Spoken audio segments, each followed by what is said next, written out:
Alhamdulillah bisa hadir di tengah-tengah kita. Memang hidup itu butuh perjuangan.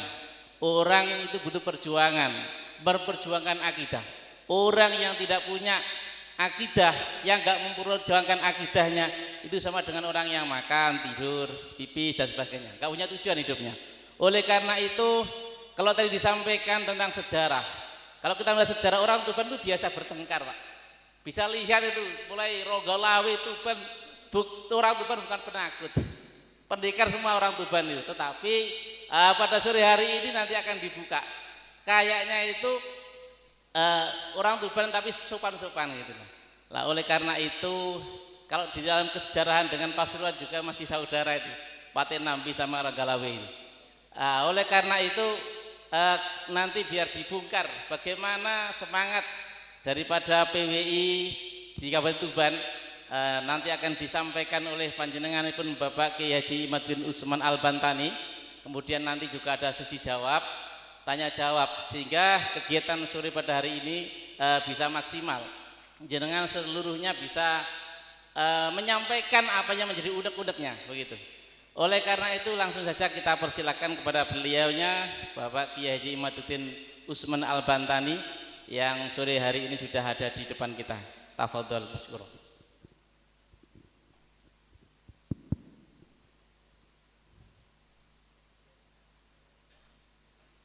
Assalamualaikum warahmatullahi wabarakatuh. Alhamdulillah, salatan wa salaman ala rasulillah, amma ba'du. Faya ashabal fadail hadaratil mukarramin, sahibil bait Kiai Haji Ansori MPT wa akhuhu Yai Mas'ud, Ketua PWI Jawa Timur Gus Jami',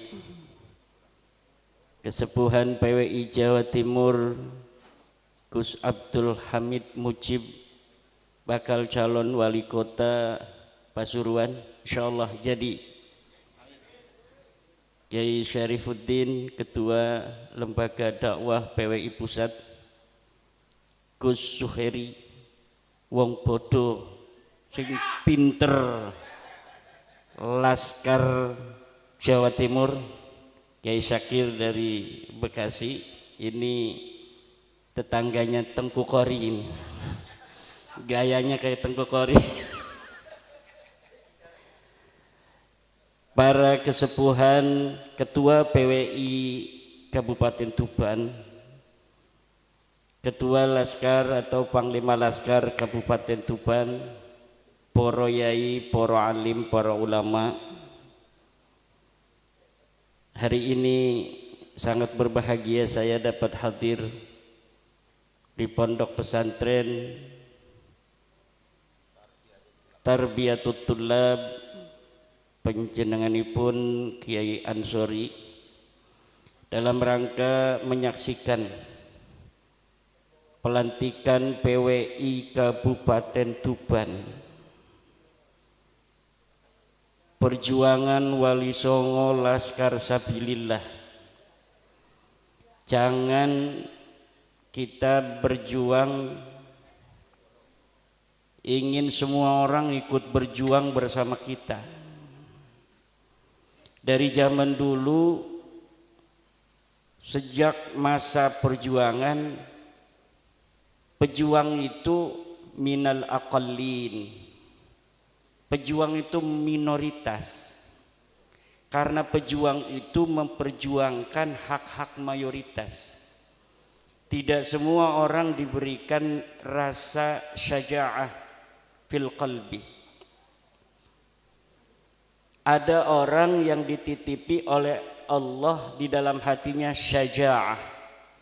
Dialah yang akan menjadi agen of change of the world.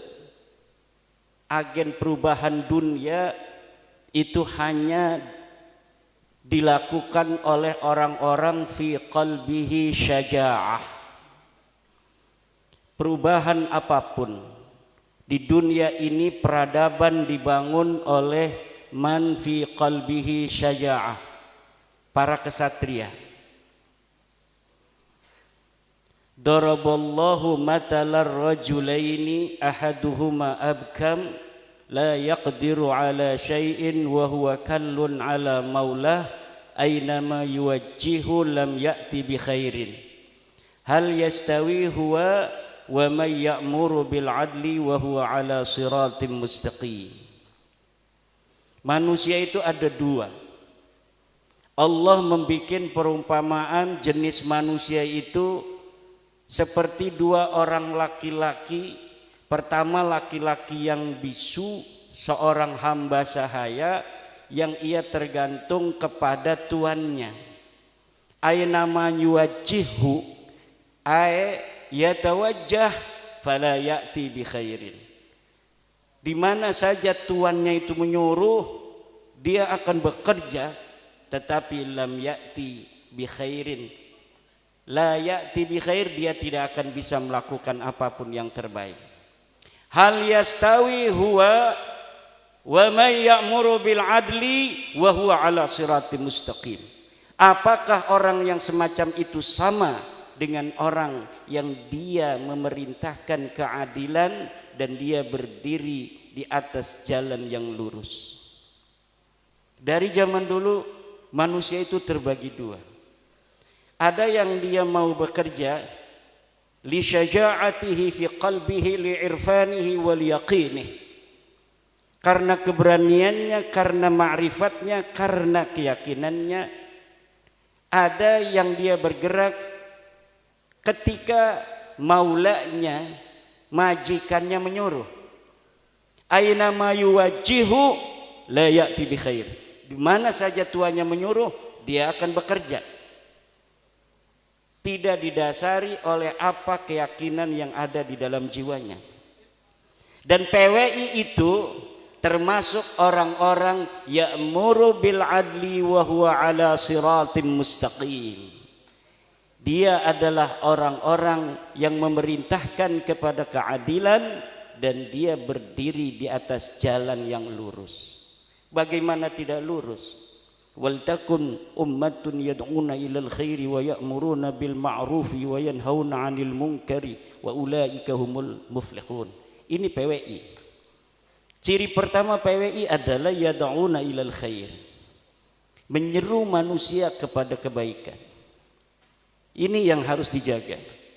Wa ya'muruna bil ma'ruf, dan memerintahkan kepada kebajikan, kepada kema'rufan, kearifan lokal. Wa yanhauna 'anil munkar, dan mencegah dari kemungkaran. Wa minal munkarati may yantasibu ila ghairi abihi bi ghairi haqqin. Dan daripada kemungkaran adalah yang ada di depan mata kita hari ini, orang yang bernisbat kepada leluhurnya yang bukan leluhurnya, fadlan anintisabihim ila Rasulillahi Muhammadin sallallahu alaihi wasallam bizuri wal kadzib. Apalagi orang-orang yang hari ini kita lihat berintisab kepada Rasulullah dengan dusta dan penipuan. Dengan penipuan dan dusta, dan kedustaannya ini terverifikasi di dalam kitab-kitab sejarah. Kedustaannya ini terverifikasi di dalam kitab-kitab nasab. Namun mereka tidak mau. Mereka tidak mau menerima kenyataan bahwa mereka bukan cucu Nabi. Masa iya kita lahir sebagai cucu Nabi kok mau mati jadi mantan cucu Nabi? Di sini ada rasa gimana gitu. Masa iya kita sejak kecil jadi cucu Nabi kok mau mati Gus Jami? Kita jadi mantan cucu Nabi. Ada seorang Habib dalam status Facebooknya yang di screenshot oleh teman dikirimkan kepada saya. Orangnya sekarang baru meninggal sebulan yang lalu. Dia ahli nasab daripada Rabita Alawiyah. Dia mengatakan bagaimanapun caranya kita akan lawan dan pertahankan nasab kita. Setelah nulis begitu dia mati. Siapa? Saya nggak ngomong nama ya. Langsung mati. Jangan macem-macem dengan Wali Songo. Jangan macem-macem. Kenapa? Karena apabila sesuatu kasyful astar telah terjadi, maka tidak ada satu kekuatan pun yang mampu untuk mencegahnya. Kalau orang berani untuk berdiri tegak ketika ada bulldozer, maka dia akan terlindas oleh bulldozer. Siapapun dia, kalau Allah sudah berkehendak. Dan ini nampaknya Allah betul-betul sudah berkehendak.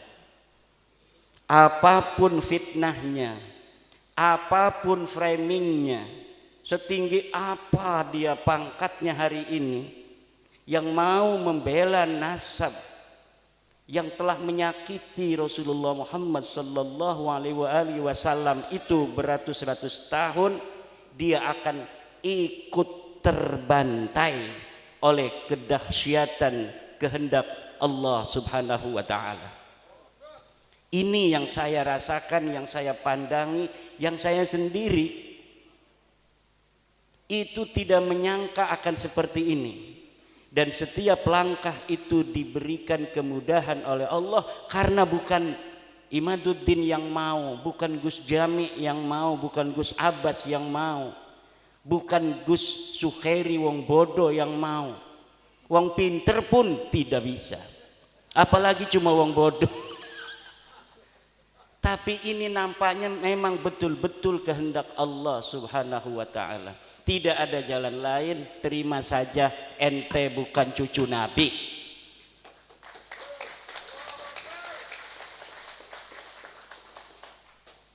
Terima saja. Kalau tidak terima, bahaya. Bahaya. Secara ilmu nasab sudah terbukti. Mereka menisbatkan diri kepada Ahmad bin Isa yang ada di abad ketiga, keempat. Menurut versinya mereka keempat. Menurut versi saya sebenarnya beliau hidup di abad ketiga. Tetapi menurut Ba'alwi dia wafat 345 Hijriah. Menurut yang saya baca, tahun 243 beliau sudah berumur 20 tahun ada di Madinah Al-Munawwarah. Berarti ketika wafat 345 ini orang yang bernama Sayyid Ahmad bin Isa sudah berumur 131 tahun. Dan itu walaupun mumkinat indallah tetapi nadirul wujud. Itu masuknya kepada syad mukhaliful qiyas wal isti'mal itu. Orang berumur 130 tahun kemudian dia berhijrah 317 Hijriah pada umur 100 tahunan. Ngapain dia berhijrah dari Basra umur 100 tahun? Bentar lagi mau mati. Orang-orang yang suka merantau juga kalau udah kerasa tua umur 60 tahun banyak yang pulang tuh kalau orang Banten. Orang Banten itu orang yang rantaunya rantau palsu. Dia ke Jakarta tuh sampai tua, kalau mau mati kerasa pulang dia. Nggak kuat, nggak kayak orang Padang, nggak kayak orang Wonogiri. Orang Wonogiri ada di kampung saya itu, sampai meninggal beliau di situ. Kuat, tapi orang Banten itu memang begitu. Dia ke Palembang tuh, banyaknya ke Palembang, ke Jakarta. Tapi kalau udah umur 60-70 tahun dia pulang, nyari-nyari makam yang masih kosong. Pengen dimakamin di kampung. Nah ini ada orang umur 100 tahun katanya hijrah pada 317 Hijriah. Namanya Ahmad bin Isa. Pak, itu bukan Ahmad bin Isa yang punya ayah Muhammad An-Nakib, Pak. Itu bukan kakek kamu mah ini namanya Ubaid bin Isa bin Alwi bin Muhammad bin Himham bin Aon. Itu kakek kamu. bukan Ahmad bin Isa yang cucunya Nabi Muhammad sallallahu alaihi wasallam. Ini kitabnya ada Tuhfatuz Zaman. Ini ada kitabnya Al-Ansab Al-Ahdaliyah. Karena mereka dengan Bani Ahdal itu sepupu, kakeknya satu. Masa kita sepupu satu kakek dari garis ayah, dari kakeknya ini ke barat, ini ke timur? Enggak mungkin. Lalu kalau masih mengelak dari sisi ilmu nasab, dari ilmu sejarah, tes DNA sekarang memverifikasi bahwa memang mereka bukan keturunan Arab, mereka orang Ajam. Baklawi ini orang Ajam. Wajahnya mirip kayak wong Arab, setitik doang mirip, gedeleng bener-bener baca selawat malarab gedeleng deke kayak wong Arab. Bukan, mereka bukan orang Arab dan mereka bukan keturunan dari baginda kita Nabi besar Muhammad sallallahu alaihi wasallam. Dalam darahku mengalir darah Rasulullah. Endi getihmu diperiksa. Batur-bature dulur-dulure wis diperiksa 180 wong ning Yaman wis diperiksa. Ya kabeh haplogrupe G, mayoritas G, ana sing E, ana sing R siji loro iku berarti wong sing dibaklawi kaken. Dudu baklawi karena wong gedean bengene iku dibaklawi kena. Padahal dudu baklawi, kaya Wali Songo dibaklawi no. Jadi dari dulunya memang ada upaya-upaya perebutan tokoh-tokoh yang dia bukan keluarga Baklawi, kemudian dibaklawikan. Buktinya mana? Hasil tes DNA 180 itu 99% G, tapi ada beberapa orang yang beda. Nggak mungkin orang yang satu kakek katanya dari sama-sama kakeknya Ubed, garis lurus laki-laki, tiba-tiba anak cucunya bedo-bedo, ora bakal. Saya tanya kepada Dr. Sugeng Sugiarto dari Badan Riset dan Inovasi Nasional, bagaimana ini kemungkinan mereka cucu Nabi? Kata Dr. Sugeng, mustahil. Mustahil ning akidah iku apa artine? Mual bakal, ora ta'alluq lil mumkinat ora. Mustahil mah sesuatu yang tidak mungkin terjadi. Seperti Allah itu ada dua, itu hukumnya mustahil.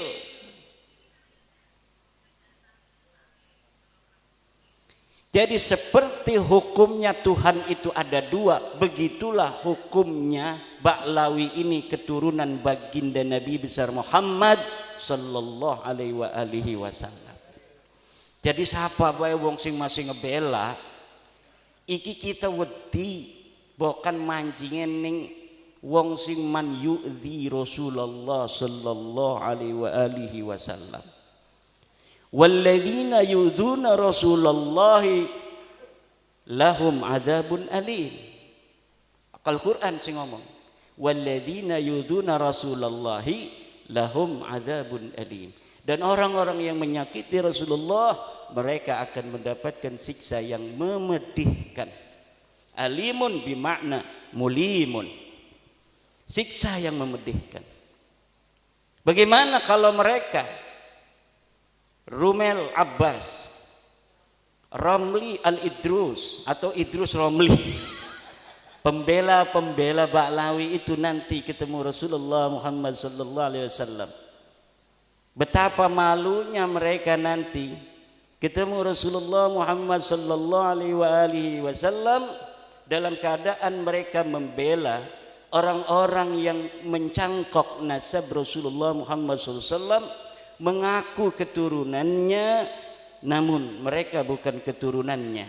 Okelah dulu-dulu mereka tidak tahu hukumnya itu laisa alaikum harajun fima akhta'tum bih wa laisa alaikum junahun fima akhta'tum bih. Kalian tidak berdosa terhadap kesalahan menyebut daripada keturunan itu di masa-masa yang lalu karena kamu tidak tahu.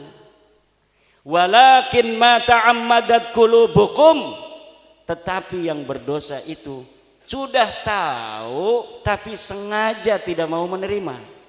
Kita sudah kasih tahu kan, sayang sini sayang, beb sini beb, cucu Nabi, ya saya cucu Nabi, saya bin Ubed bin Ahmad bin Isa. Sayang, ini Ubed bukan anaknya Ahmad. Kakek saya ngomong begitu. Hei Yahudi pesek. Hei, jangan Yahudi pesek, Yahudi pesek. Sabar, jangan marah-marah. Sabar. Ini kitabnya nih, Tahdhibul Ansab.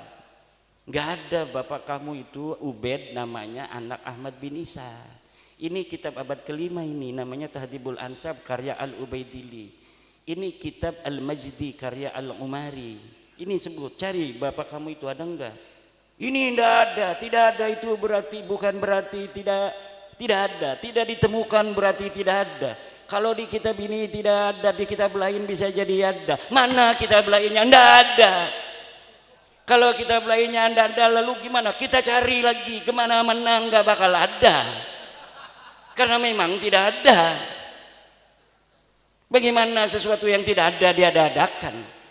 Namanya itu nasab jadi-jadian. Betul apa enggak Yai Syarif? Yai Ansori punya anak berapa? 3. Anaknya cuma 3. Namanya siapa-siapa? Maulana Ansori. Ni'amul Maula Ansori. 3. Nuraini Ansori. Nah, Nuraini ini catat. Namanya anaknya 3 tuh, Nuraini, Maulana Ansori, dan satunya Ni'amul Maula Ansori. Kan udah 3 tuh, catat tuh kan, 3 misalnya.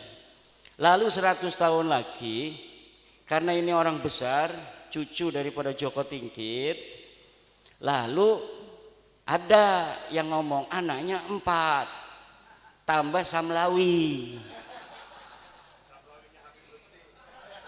Sedang beliau ini bikin apa namanya catatan pribadi.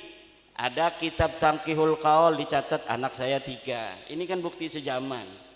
Ada lagi buku harian catat anak saya 3. Anak pertama lahir tahun sekian, anak kedua tahun sekian, anak ketiga tahun sekian. Ya anaknya cuma itu aja. Maulana Ansori, Nuraini sama satunya itu, nggak ada Samlawi. Kata yang ngaku-ngaku keturunan dari Ki Ansori itu ada, tapi tidak dicatat. Dalilnya dalam kaidah ada adamul wujdan la yadullu ala adamil wujud. Apa katanya? Adamul wujdan la yadullu ala adamil wujud. Tidak ditemukan bukan berarti tidak ada. Betul, ada kaidah itu. Tidak ditemukan bukan berarti tidak ada. Ada orang bawa motor ke rumah, bawa kunci, cerek, kuncinya diambil, dicantolin di paku. Dia lupa paku yang mana, apa di kamar ini. Oh nyari-nyari dia, istrinya mau cepet anterin saya ke pasar, nggak ada kuncinya. Kata istrinya, adamul wujdan la yadullu ala adamil wujud. Betul itu, karena ada apa? Lahu qarinah, ada qarinah. Apa qarinahnya? Dia punya motor, dan kalau dia itu naruh motor depan rumah, biasanya kuncinya dibawa ke dalam dan biasanya dicantolin. Dicari-cari nggak ketemu bukan berarti tidak ada. Ada kuncinya dalam rumah tapi belum ditemukan. Tetapi dia harus punya lahu dalilun wa hujjatun wa qarinatun. Qarinahnya apa? Adanya motor di depan rumah, motor dia. Masa iya dia punya motor nggak punya kunci? Betul apa tidak? Kemudian dia biasanya bawa kunci itu ke dalam rumah. Kemudian dia ingat naruh di paku. Itu qarinahnya banyak, hujahnya banyak, dalilnya banyak. Hanya belum ditemukan aja itu kunci. Tapi Ubed ini sebagai anaknya Ahmad ini laisa lahu qarinah, laisa lahu dalil, wa laisa lahu hujjah. Enggak boleh pakai dalil la adamul wujdan la yadullu ala adamil wujud. Tetapi pakai dalilnya adalah al ilmu bi adami dalili dalilun. Mengetahui tidak adanya dalil adalah dalil bahwa memang orang itu tidak ada, atau memang minimal orang itu bukan anak Ahmad bin. Yang kedua pakai dalilnya adalah la ibrata bidzannil bayyini khata'uh, tidak direken, tidak dihitung sebuah sangkaan yang telah jelas salahnya. Guru-guru kita, yai-yai kita, mbah-mbah kita tidak pernah nanya-nanya silsilah kalau ada Habib. Ada Habib, ana Habib, turunan Nabi, Masya Allah, terima kasih Bib, barokah doain pondokane. Doa, Allahumma sholli ala sayyidina. Siapin, gak punya duit juga. Alhamdulillah. Kenapa? Husnudzon, namanya husnudzon, namanya dzon. Namanya kita terima saja, mudah-mudahan ada barokah. Kata ketum juga barokah kalau kita husnudzon. Betul, orang husnudzon itu barokah. Tetapi apabila sebuah dzon itu qad tabayyana khata'uhu fala sabila lahu bidalil, maka tidak boleh lagi dijadikan dalil. Kalau sudah ada dalilnya nggak bisa. Yai Syakir misalnya orang Bekasi, tiba-tiba ada tetangganya yang meninggal ibunya, bayinya lahir di rumah sakit, dibawa ke Tuban untuk menjaga kehormatan kemuliaan anak ini. Kasihan nggak punya ibu, nggak punya ayah. Dikatakan anak siapa ini Yai Syakir? Anak saya. Husnudon semua, bisa jadi anaknya Yai Syakir benar. Maka ditanya sama orang-orang desa, itu anak siapa? Anak Yai Syakir dari Bekasi, namanya dzon. Tapi setelah 20 tahun mau dinikahkan, Yai Syakir ini juga ngegeruyeng aja dalam pikirannya, ini saya mau nikahkan atas nama saya atau bagaimana? Kalau atas nama saya nggak sah karena saya bukan walinya. Kalau misal saya sebutkan, maka nanti dia takut sedih. Tiba-tiba lah bismillah aja, mudah-mudahan Allah mengampuni saya, katanya. Mau dinikahkan aja sama Yai Syakir. Tiba-tiba datang Yai Ansori, namanya Yai Ansori, rambut gondrong. Nanti dulu. Nanti dulu, jangan dinikahkan. Ini saya telah dapat informasi dari Bekasi bahwa ini bukan anaknya Kak Haji, ini anaknya tetangga Kak Haji, ibunya meninggal, Kak Haji kasihan, kemudian Kak Haji asuh dia sebagai anak sendiri, nggak bisa nikah. Mana katanya dalilnya?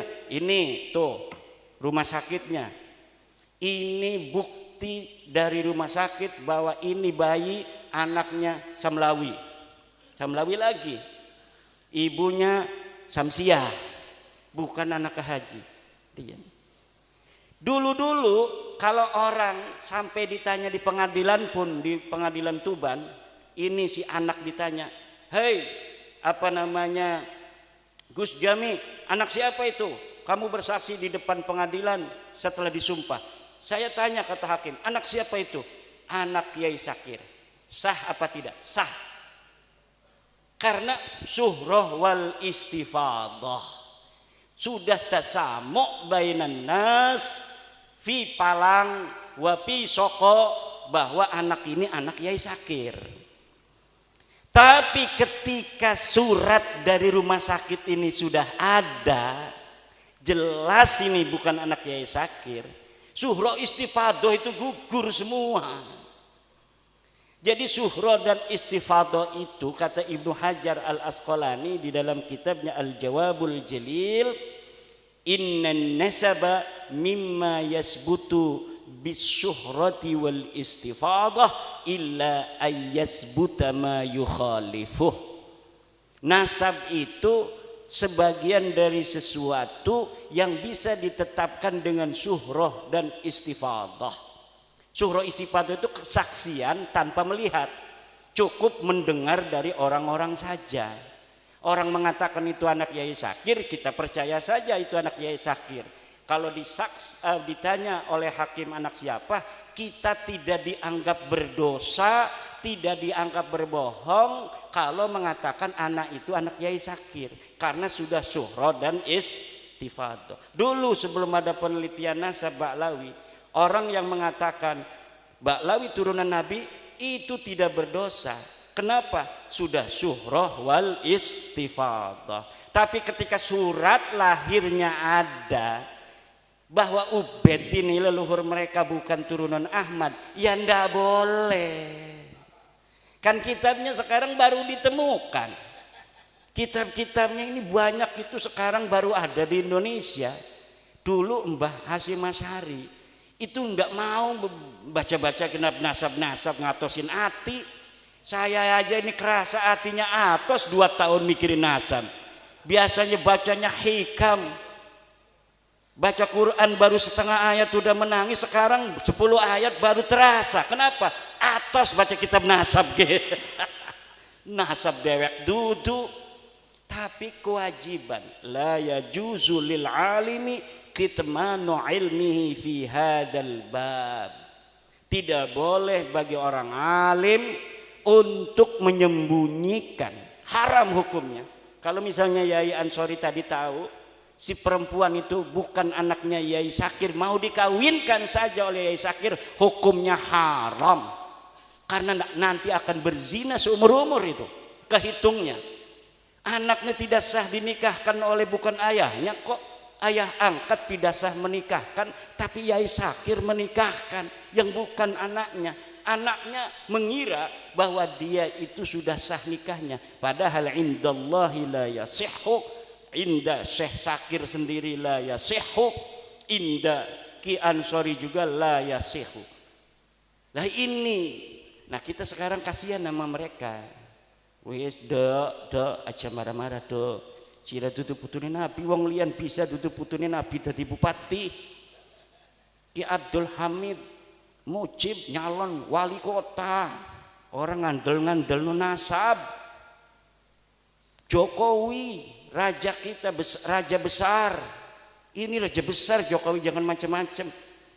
Raja besar mengalahkan Raden Wijaya, apalagi Patih Nambi. Apa yang Tuban? Ranggalawe, itu masih leluhur saya itu. Saya masih punya sila ke Ronggolawe, Lembu Peteng, wis macam-macam amat, Kebo Anabrang segala macam. Itu ada. Orang-orang dulu itu rajin mencatat silsilah. Ada juga yang tidak sama sekali mau. Kebetulan ada orang yang rajin nyatet dari ponak-ponakan sepupu-sepupu. Ya akhirnya kita tahu bahwa ada gerobogan di Joko Tarub segala. Saya ini masih turunan bidadari Pak, Nawang Wulan. Joko Tarub kan ada di gerobogan tuh. Lah itu tidaklah ada artinya sebuah dzon apabila sudah ada bukti. Tidak bisa. Ada lagi yang bilang jangan fitnah Ubaidillah, Imam Al-Ubaidillah, imam apa, orang nggak ada namanya di dalam sejarah. Mujtahid mutlak, mujtahid mutlak itu kan sebangsanya Imam Syafi'i. Yang semasa dengan Ubaidillah itu banyak ulama-ulama disebutkan di dalam kitab. Kitab-kitab di Yaman tuh banyak yang dikarang dari abad ke-4, ke-5, ke-6, ke-7, ke-8, ke-9. Katanya di Hadramaut tidak ada kitab yang dikarang karena lagi perang.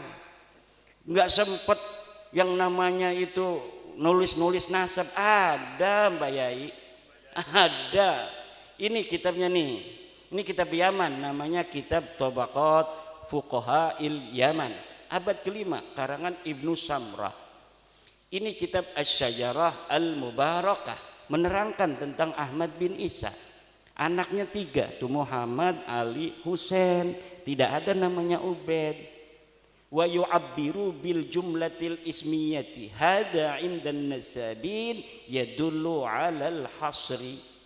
Iftah kitab Syekh Mahdi Rajai Al-Muqibun qala fi Al-Muqibun idza 'abbara an-nasabuna bil jumlatil ismiyati hada yadullu 'alal hasri. Kalau seorang ahli nasab di dalam kitabnya menggunakan jumlatun ismiyah fa'aqibuhu min salasati banin, itu kan jumlatun ismiyatun, itu ada hada yadullu alal asri bimana anna auladahu munhasiratun fi salasati baninin la ghairu, tidak ada yang lain. Tidak bisa dalam nahu jumlah ismiyah itu tidak bermakna hasr, ya itu dalam nahu. Tetapi likulli fannin mustalahatun, likulli fannin mustalahatun. Setiap fan ada mustalahnya, setiap fan ada istilahnya. Katanya tidak konsisten ini di dalam kitab As-Sajarah Mubarakah. Di dalam kitab sebelumnya anaknya 4, tapi dalam Sujalah Mubarakah ini menggunakan 3. Kitab abad keberapa itu yang anaknya 4? Itu menggunakan jumlah ismiyah anaknya 4, katanya kitab abad ke-5. Tapi kenapa di kitab abad ke-6 anaknya 3? Saya bisa jawab itu. Pada saat itu anaknya 4, tetapi ahli nasab itu punya kaidah yang ditulis itu hanya yang berketurunan. Di abad ke-6 itu yang tersisa dari keturunan orang-orang itu ada 3. Yang tidak berketurunan itu tidak ditulis. Kenapa? Karena adanya kitab nasab ini untuk menjalin silaturahmi orang yang masih hidup. Orang yang sudah ingkirat tidak punya keturunan, yang buat apa ditulis-tulis lagi. Maka kitab nasab kadang-kadang yang lebih tua itu anaknya lebih sedikit. Kalau kitab yang lebih kesana lagi, lebih muda berarti, yang lebih muda itu anaknya lebih sedikit, yang lebih tua lebih banyak. Kenapa? Di abad yang lebih muda, yang abad 9, abad 10, itu bisa jadi keturunannya sudah ingkirat. Yang sudah ingkirat itu tidak lagi ditulis. Karena di dalam kitab nasab itu pakainya istilahnya itu fa'aqoba, maka dia berketurunan. Jarang sekali hanya menulis anak, tapi yang menulis itu siapa yang berketurunan. Karena tujuan ilmu nasab itu lisilatil arham wattaqullaha wal arham. Jadi munasab itu lisilatil arham. Kayak saya mengetahui jalur-jalur silsilah, ketemu dengan Gus Jami, alhamdulillah kita nyambung di Nabi Adam. Alhamdulillah, berarti masih ada satu darah. Ini darah kita ini Pak, di dalam darah kita ini ada darah sampai Nabi Adam alaihi salam. Nih kalau kita misalnya tes DNA-nya dengan 10 sepupu kita ada 10, cek. Misalnya satu kakek, cucunya ada 10, di tes DNA itu generasi kedua mentok di situ sama semua kakeknya tuh. Kalau misalnya generasi yang tes DNA itu generasi yang kelima semua, itu nanti di atas kelima nyatu semua. Nah ini Baklawi yang sudah tes DNA ini kan udah tes DNA nih 187, dan kita punya 7. Yang satu dari relawan Baklawi yang mendukung kita. Ada Baklawi yang mendukung kita rahasia. Bahaya itu orang, bisa dimarahin itu. Nah itu yang satu relawan itu akunnya pun kita yang pegang. Jadi kita bisa teliti dia sedalam-dalamnya. Kalau yang kita akunnya nggak tahu, hanya melihat ke pengumuman yang ada di dalam internet family tree DNA, ya hanya luar-luarnya saja mengetahui, oh dia bukan orang Arab, oh dia bukan turunan Nabi. Tapi kalau kita buka akunnya, kita bisa ketahui sepupu dekatnya siapa saja, sepupu jauhnya siapa saja, dan kita itu punya. relawan dari Ba'lawi sendiri. Dan ini rahasia dari Indonesia apa dari Yaman, pokoknya di dunia ini ada Ba'lawi yang mendukung PWILS dan dia mau jadi relawan. Dan kita sudah teliti, yakin, hakul yakin bahwa mereka, dia dan keluarganya bukan keturunan baginda Nabi besar Muhammad sallallahu alaihi wasallam. Kita bukan untuk merendahkan orang, kita hanya mau beritahu ente salah. Ini sebenarnya nih ente bukan orang Arab, ya maaf ya. Ente bukan turunan Nabi, ya maaf ya. Tapi ente tetap saudara kita. Ente tetap saudara kita. Hayu kita sama-sama di Indonesia hidup seuyunan bareng-bareng, jangan ledek lagi aneh ya. Begitu aja beres, kita hidup lagi seperti biasa. Tidak ada orang yang merasa lebih tinggi lagi secara nasab nanti seperti dulu-dulu lagi. Wah ente Yahudi pesek, ente ajam. Saya itu pernah loh, makanya terngiang-ngiang itu ada Ba'lawi yang nyebut guru saya Abuya Muhtadi, hei orang ajam. Begitu. Jadi Abuya pernah marah-marah kepada Ba'lawi. Ba'lawi usia ulah asup ke Banten, lamun asup ke Banten sancana ceramah sia baca tahlil heula 10.000 kali gitu. Marah nih Ba'lawi. Katanya, hei orang ajam. Wah, kata saya ini boleh juga. Coba mukanya sama muka Abuya Muhtadi, Araban mana itu? Jenggotnya aja kayak si Abdul Qadir Jailani. Abuya Muhtadi itu satu, itu udah lama 2018 atau 2019-an, tapi belum menggerakkan saya untuk meneliti. Ketika ada seorang yang sombong, begitu sombong nyuruh orang adzan di pengadilan, ketika asyhadu anna Muhammad, berhenti, itu Muhammad kakek ente apa kakek aneh? Na'udzubillah, saya lihat videonya. Apa benar sih orang begini cucunya Nabi? Saya sering membaca sejarah-sejarah para turunan Nabi, Ali Zainal Abidin, As-Sajjad itu, yang matanya penuh linangan air mata. Kalau dia ketahuan sebagai cucu Nabi, dia pindah lagi ngontrak rumah supaya tidak ketahuan. Kalau dia dikatakan sebagai cucu Nabi, saya katanya takut kalau saya berbuat dosa, Allah akan menimpakan saya 2 kali lipat dosa daripada orang lain. Kenapa? Karena ada dalil dari Al-Quran, istri-istri Nabi yang berbuat salah dosanya 2 kali lipat. Turunan tidak ada di Al-Qurannya, tapi cucunya Nabi itu mengkiaskan istri-istri Nabi dengan cucu Nabi Muhammad sallallahu alaihi wasallam dalam dosa, bahwa dosanya bisa jadi kita juga 2 kali lipat karena ada nisbah kepada Rasulullah Muhammad sallallahu alaihi wasallam. Itu saja. Ada yang ngatain lagi tesis iblis. Wih, tesis iblis. Orangnya orang Sunda, orang Bandung, pakainya udeng-udeng, pengen dipanggilnya Abuya. Kan kalau Abuya di Banten soma saumad dahri, dhahara zuhduhu wa dhahara wara'uhu wa qara'a al-kutub al-mu'tabarah min al-fiqhi wa tafsiri wal hadis. Kita fikihnya dari mulai Fathul Mu'in, Fathul Wahab, Tuhfatul Munhaj, Nihayatul Muhtaj, Mughnil Muhtaj, beres semua. Tafsirnya dari mulai tafsir Jalalain, Ibnu Katsir, tafsir Marah Labid, tafsir Tobari yang berapa jilid itu tamat Abuya itu di Banten itu. Kitab Syaikhul Qadir Al-Jailani, Al-Ghunyah dan sebagainya yang jarang-jarang dibaca oleh kiai lain dibaca oleh Abuya. Lah ini ada Abuya mengkritik tesis bukan ngasih dalil, wis pokoknya maulah dalil-dalilan. Wis pokoknya mah eta Habib eta bid'ah nabawiyah, eta turunan Nabi pokoknya mah pokoknya mah baik. Syekh Hasyim Asy'ari sering sekali tuh bawa-bawa Mbah Hasyim.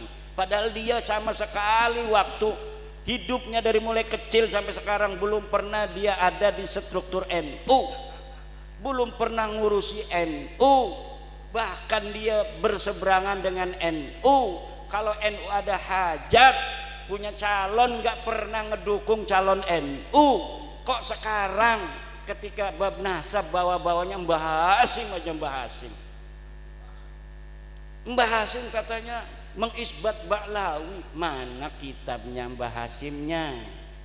Kalau misalnya ada muridnya Mbah Hasyim, mana saksinya yang masih hidup mengatakan Mbah Hasyim mengisbat Ba'lawi? Tidak ada. Mbah Hasyim itu kalau ada Habib dihormati, kiai mah siapa aja dihormatin. Kalau datang dikasih kopi, dikasih kue, begitu. Mbah Khalil Bangkalan katanya hormat kepada Habib. Ya hormat mak kiai kita mah semua orang dihormatin. Dihormatin, tapi ada enggak Mbah Khalil mengisbat? Mbah Khalil itu sering nulis kitab loh. Ada enggak kitabnya?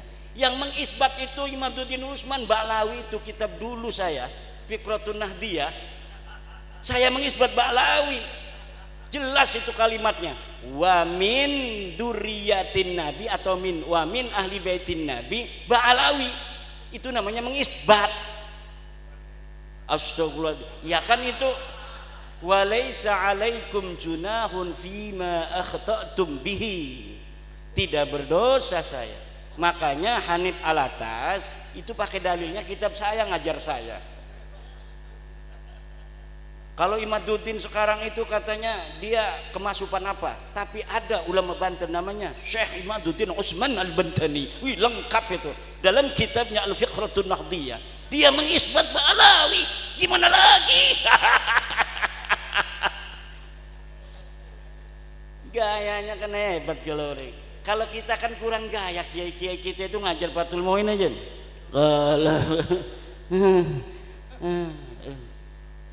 Dengan tidak mereka tidak meyakinkan, padahal mah yudhiru tawadu, yudhiru atau kiai kita itu tidak meyakinkan kalau dibandingkan dengan ada orang-orang begitu. Kalau dulu nggak ada orang begitu ya karena semua begitu beres, tapi karena sekarang ada saingannya tidak fair, framing segala macam macam-macam lah gayanya. Akhirnya kiai kita yang betul-betul alim, tafahum fiddin, tafaqquh fiddin, itu kelihatan tidak alim. Sementara orang yang pidatonya hebat, saudara-saudara, wallah DNA itu haram DNA haram katanya, meyakinkan. Betul tidak?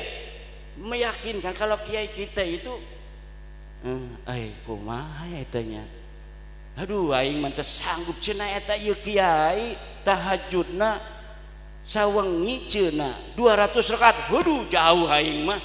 Itu kiai saya mah kalau ngaji begitu. Kalau ada cerita kiai-kiai yang katanya tahajudnya 200, dia ngomong, ieu mah lain bangsa urang. Naon lain bangsa urang? Ini mah bukan kelas saya. Selalu ngomong begitu. Tapi zaman sekarang ini karena ada orang-orang yang mengajarkan gaya lain dari gaya Wali Songo yang tawadu, itu kalau ada terangin makrifat, orang yang sudah makrifat pada Allah, dia dalam salat jangankan istrinya, anaknya, dirinya sendiri, Masya Allah, tidak ingat kalau dia sedang salat karena khusyuk kepada Allah. Hari model kiai mah jauh, model kiai mah. Kalau dia tidak menunjuk dirinya, zaman sekarang tuh nunjuknya pada jamaah, model kiai mah jauh. Kalau kiai dulu yang ditunjuk dirinya sendiri. Iya mah jauh, lain bangsa orang. Duduk kelas kita iki, duduk kelas kita iki. Begitu gaya kiai kita dulu. Makanya yai sekarang gayanya agak dirubah. Allahu Akbar, Masya Allah.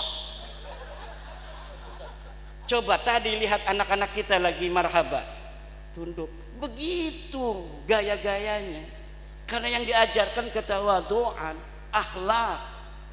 Tapi sekarang orang yang lagi marhaba, Allah, waalaikumsalam, nggak ada yang assalamualaikum, di waalaikumsalam lagi marhaba. Ditanya sama orang setelah dari marhaba, tadi lagi marhaba kamu ngomong waalaikumsalam, Rasulullah mengucap salam kepada kita semua. Dan Rasulullah menyampaikan salam untuk semua jamaah yang hadir di sini. Masya Allah, dapat barokah orang-orang Soko pada hari ini karena kedatangan daripada aneh Imaduddin Usman. Masya Allah, Rasulullah sampai titik salam kepada kita semua. Gayanya begitu. Na'udzubillah, kita tidak diajarkan seperti kita ala manhajil awliya ittis'ah. Kita manhaj wali songo yang arif dan bijaksana, berdakwah dengan ramah tidak marah, berdakwah dengan manis tidak bengis, berdakwah dengan beradab tidak biadab. Wallahu huwal muwaffiqu ila aqwami thariqin. Wassalamualaikum warahmatullahi wabarakatuh. Mungkin ada 2 atau 3 pertanyaan boleh. Terima kasih tadi yang telah disampaikan oleh panjenenganipun Kiai Haji Imaduddin Usman Al-Bantani. Mungkin dari yang hadir di sini kami persilakan untuk menanyakan terkait dengan hal-hal yang perlu ditanyakan. Karena waktu kita batasi 3 aja, 3 penanya. Mungkin ya yang tinggi itu tangannya, satu lagi.